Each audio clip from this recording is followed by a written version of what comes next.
हाय दोस्तों, स्वागत है आपका हमारे नए YouTube channel PR study and GK trick में।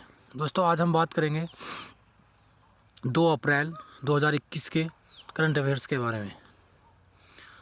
दोस्तों जो लोग हमारे यूट्यूब चैनल पर नए हैं वो हमारे यूट्यूब चैनल को सब्सक्राइब कीजिए और बेल आइकन को ऑन कीजिए ताकि तुम्हारे नए नए वीडियो को देखने के लिए नोटिफिकेशन मिलते रहें। तो आइए दोस्तों शुरू करते हैं। आज का पहला क्वेश्चन, हाल ही में सेंटर फॉर हैप्पीनेस आनंदम का उद्घाटन कहाँ किया गया? तो देखते हैं दोस्तों इसका सही आंसर IIM जम्मू में। कहाँ किया गया? IIM जम्मू में। देखते हैं इसके एक्सप्लेनेशन के बारे में। केंद्रीय शिक्षा मंत्री श्री रमेश पोखरियाल निशंक ने IIM जम्मू में सेंटर फॉर हैप्पीनेस आनंदम का उद्घाटन किया। सेंटर फॉर हैप्पीनेस को आनंदम का नाम भारतीय दर्शन और परंपरा के अनुसार दिया गया, जहां यह माना जाता है व्यक्ति की पवित्र चेतना ही आनंदम है। आनंदम की टैग लाइन इस विचार को निरंतर और सुदृढ़ करती है कि इससे सबका कल्याण होगा। आनंदम का लक्ष्य सिर्फ प्रसन्नता हासिल करना ही नहीं बल्कि सत्य की खोज, सर्व कल्याण और अपने आसपास के प्राकृतिक सौंदर्य का आनंद लेना है। ठीक है दोस्तों, अब चलते हैं नेक्स्ट क्वेश्चन पे। हाल ही में किस देश ने विश्व टीकाकरण एवं लॉजिस्टिक सम्मेलन की मेज़बानी की? तो देखते हैं इसका सही आंसर दोस्तों, संयुक्त अरब अमीरात। इसका ए ऑप्शन सही है। संयुक्त अरब अमीरात ने हाल ही में विश्व टीकाकरण एवं लॉजिस्टिक सम्मेलन की मेज़बानी की। देखते हैं इसकी एक्सप्लेनेशन के बारे में। हाल ही में विश्व टीकाकरण एवं लॉजिस्टिक सम्मेलन संयुक्त अरब अमीरात के मध्य पूर्वी देश अबू धाबी शहर में आयोजित किया गया था। World immunisations and logistics summit hope consortium की एक पहल और 30 मार्च 2021 को शुरू किया गया था।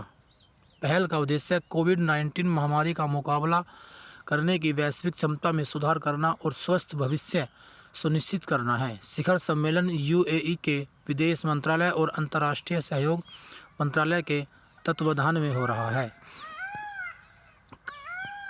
नेक्स्ट क्वेश्चन देखते हैं दोस्तों। कभी कभी समाचारों में वर्णित क्यूलेक्स निम्न में से किस वंश का है? तो देखते हैं दोस्तों इसका सही आंसर मच्छर, यानी कि सी ऑप्शन इसका सही है। मच्छर क्यूलेक्स वंश का है। देखते हैं इसके एक्सप्लेनेशन के बारे में। क्यूलेक्स मच्छरों का एक वंश है उन्हें आम घर के मच्छरों के रूप में भी जाना जाता है। आम घर के मच्छर का पूरा वैज्ञानिक नाम क्यूलेक्स पिपिएंस है। मच्छरों की उपस्थिति का मुख्य कारण गर्म तापमान और बाढ़ के आसपास अधिक प्रमुख है, जो प्रजनन के लिए एक आदर्श स्थिति बनाते हैं। क्यूलेक्स पिपिएंस जापानी इंसेफेलाइटिस बीमारी के वाहक होते हैं, जिसके परिणाम स्वरूप मस्तिष्क की तीव्र सूजन होती है। समाचार में क्यों इन मच्छरों ने दिल्ली भर में एक पुनः अपनी उपस्थिति प्रकट की है। देखते हैं दोस्तों नेक्स्ट क्वेश्चन।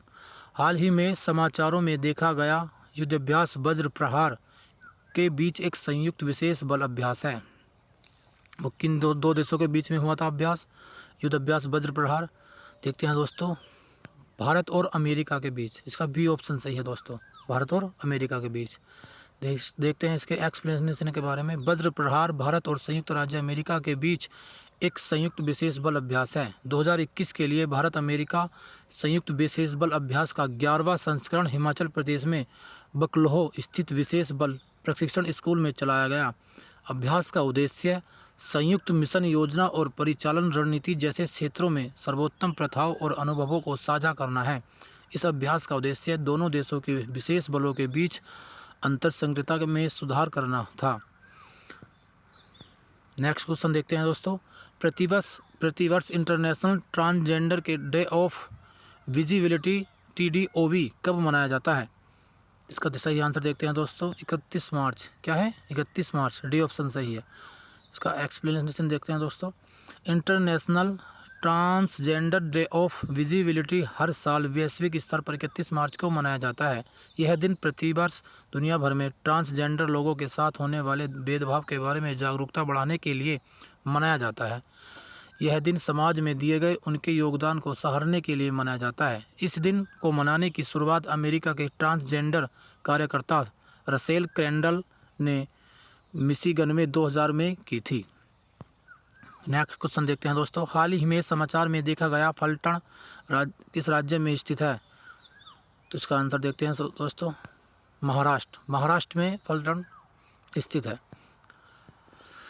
इसका एक्सप्लेनेशन देखते हैं दोस्तों। फलटण भारत का एक तालुका और महाराष्ट्र राज्य के सतारा जिले में एक नगर परिषद है। फलटण पुणे से लगभग 110 किलोमीटर और सतारा शहर के उत्तर पूर्व में 59 किलोमीटर की दूरी पर स्थित है। समाचारों में क्यों? हाल ही में पर्यावरण, वन और जलवायु परिवर्तन मंत्री प्रकाश जावड़ेकर ने फलटण और पुणे के बीच डेमू सेवा को हरी झंडी दिखाकर रवाना किया।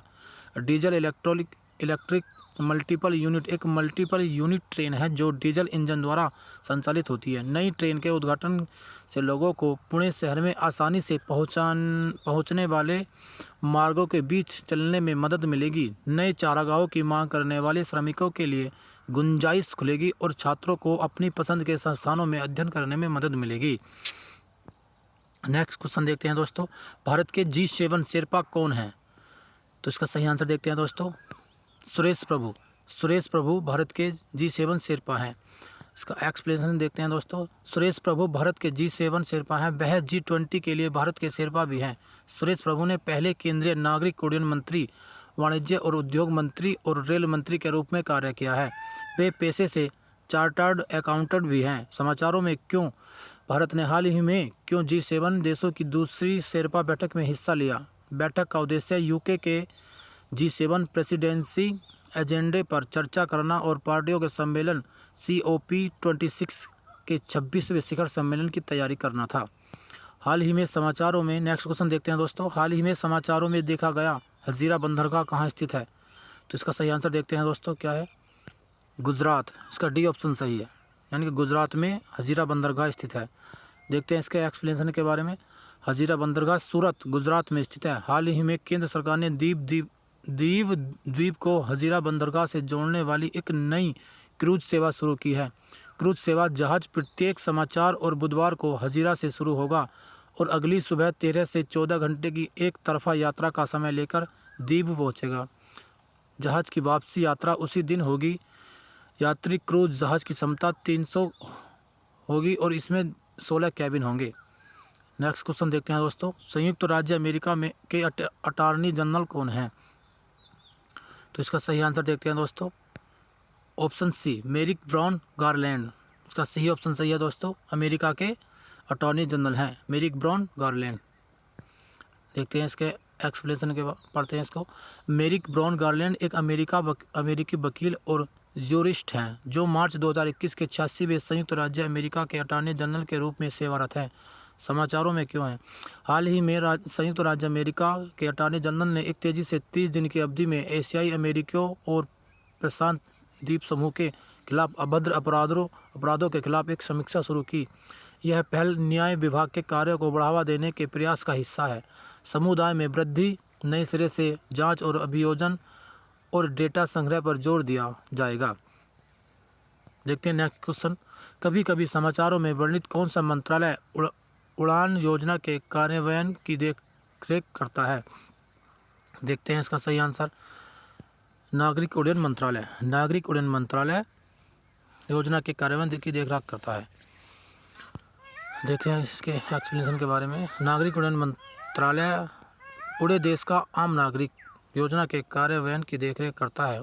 उड़ान एक क्षेत्रीय कनेक्टिविटी योजना और केंद्र सरकार की एक क्षेत्रीय हवाई अड्डा विकास पहल है। योजना का